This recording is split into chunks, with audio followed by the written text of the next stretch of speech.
Guerre en Ukraine, Bruno Le Maire revient sur ses propos après avoir dit que l'UE et la France vont mener une « guerre économique et financière totale » à la Russie. Dans une déclaration transmise à l'agence France Presse mardi en début d'après-midi, le ministre de l'Économie a reconnu que le terme de « guerre » utilisé ce matin sur France Info était inapproprié et ne correspond pas à notre stratégie de désescalade. C'est une déclaration à haute portée politique, suivie d'une rectification en règle des propos du ministre de l'Économie français. Mardi 1er mars au matin, Bruno Le Maire a déclaré sur France Info que la France et l'Union européenne allaient livrer une guerre économique et financière totale à la Russie, dans l'objectif assumé de provoquer l'effondrement de l'économie russe. Cette posture belliqueuse faisait référence aux sanctions économiques occidentales imposées ces derniers jours en réponse à l'invasion de l'Ukraine par la Russie. Les réserves de change russes sont en train de fondre comme neige au soleil, et le fameux trésor de guerre de Vladimir Poutine est déjà réduit à presque rien, a-t-il avancé mardi matin, au lendemain d'un relèvement massif des taux d'intérêt à 20% de la Banque centrale de Russie. La totalité des avoirs russes que les Alliés vont geler représente, presque 1 000 milliards de dollars, a encore fait savoir le ministre de l'Économie, s'attirant une très vive réaction de la part de l'ancien président russe Dmitri Medvedev. Faites attention à votre discours, messieurs.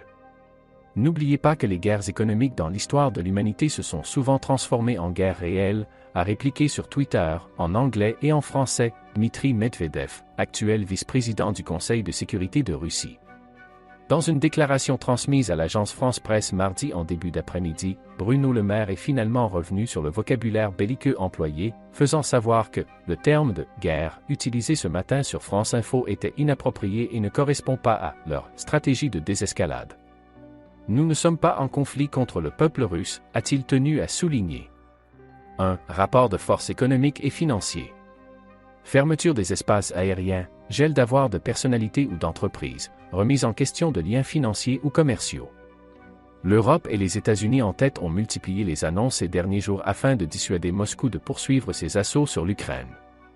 L'urgence est de relever le coût de la guerre pour le président Poutine, a dit lundi la présidence française, en estimant que les sanctions déjà prises font plus mal que le président Poutine ne l'avait anticipé.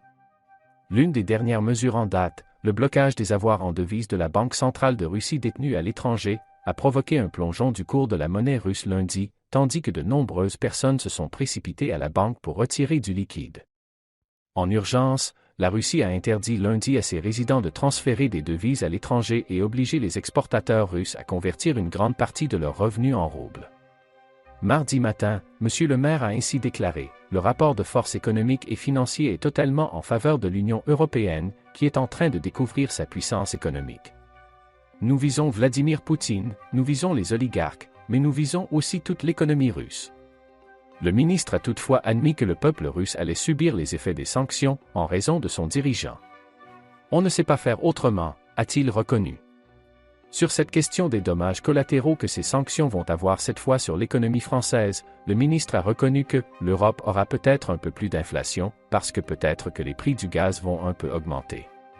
Il a dit vouloir prolonger le bouclier tarifaire sur les prix de l'énergie au-delà de son terme initialement prévu pour juin. Concernant les protections apportées par l'État, Bruno Le Maire a distingué les ménages des entreprises. Nous avons pris la décision de protéger les particuliers.